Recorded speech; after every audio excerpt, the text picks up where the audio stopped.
Okay, in this second lesson, we're going to learn how to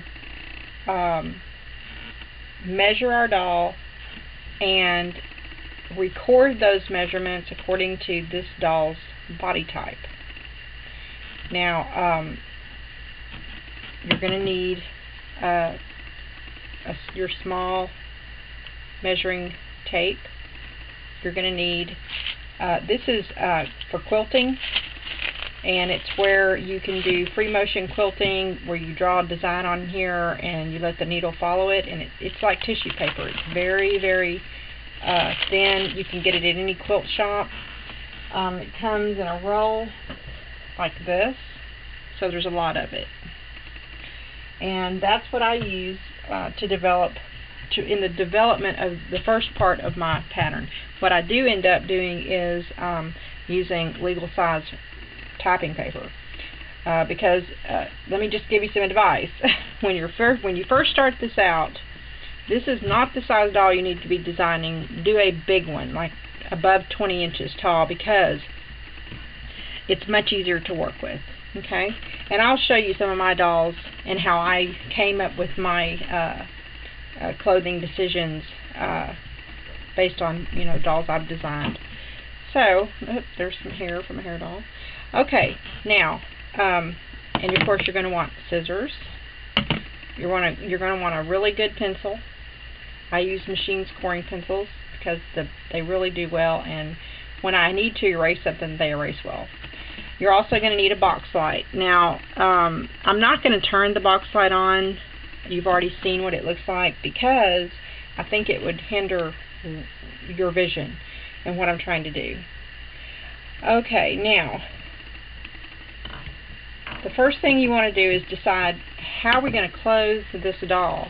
Well, I'm going to say it's a little girl. So for now, let's just do a t-shirt and shorts. Okay, you can even do underwear if you wanted to. So what I'm going to do is let's work on her undergarment. So undergarments for young children come to the waist. So I'm going to take my tape and I'm going to start here, and I'm going to wrap it around. And I'm not pulling tight. I'm not putting pressure on the body. I'm just gently measuring it. Now, like this. Okay? And that's... Now, if I were going to make a seam in the back to where I could pull them up on her, if I were going to make a complete garment, then I would make this probably much bigger, because I would do elastic or a drawstring.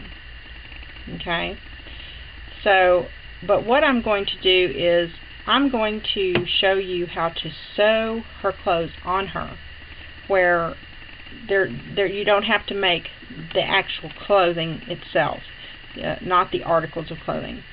So what I'm going to do is we're going to make exact measurements. Okay, so I'm measuring it here. Then you want to put your finger where it would represent where that would come to. And I'm going to pull it off. And I'm going to, on this paper here, write the word waistline.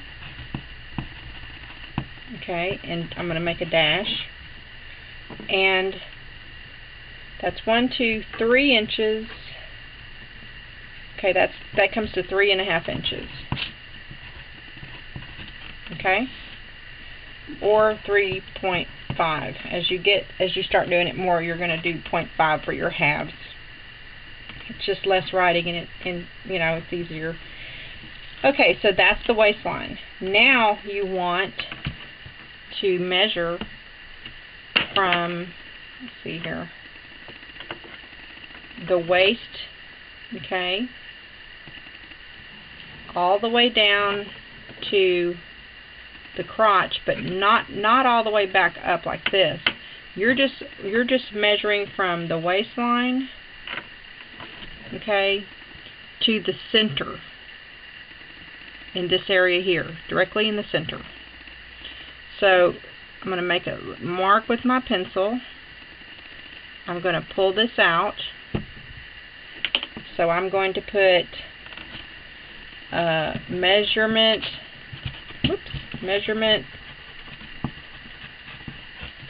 from waistline to inner, and I'm just going to say inner thigh, okay, and a dash, okay. Now I dropped my nifty little tape.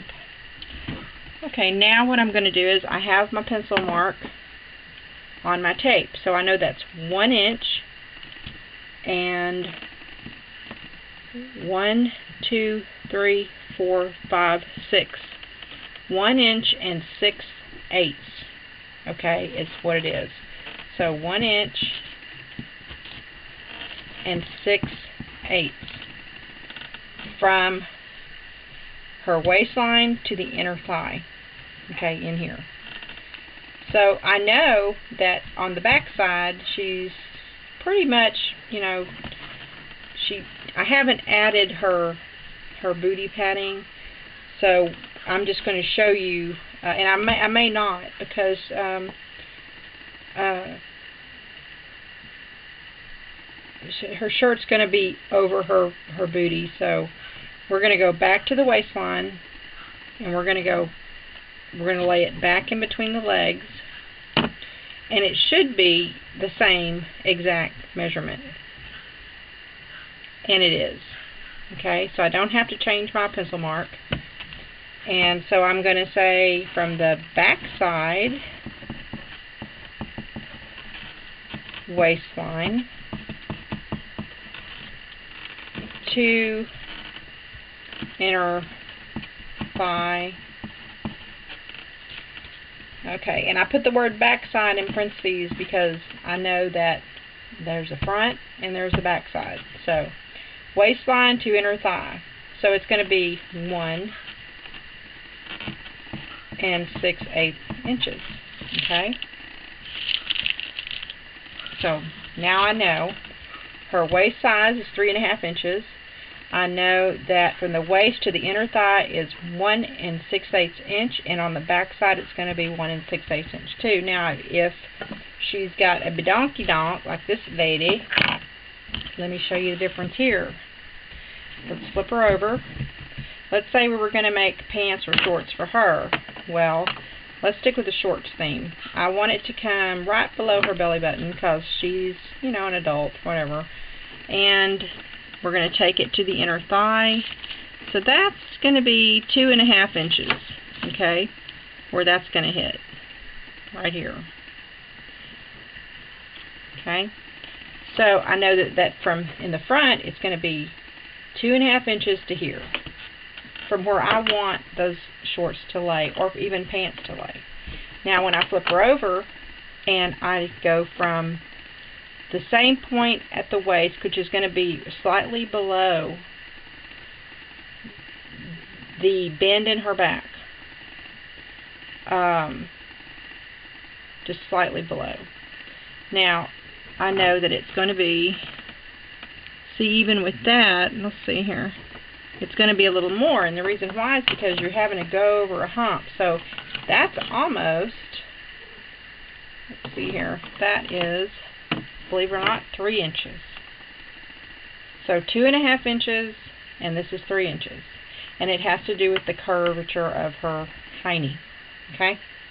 So keep that in mind when you're trying to figure out the crotch area. With men, you know, their hips are more narrow than ours. So if you're doing a man, it would be more like this, which means that sometimes their heinies come out further, so that it might need a larger inseam, because that's what this would be called, an inseam. A larger inseam through here when you get down into the leg area. Okay? So that's why body shape and going and seeing the Google body images and all that is so important, and learning that, because that helps, you know, if you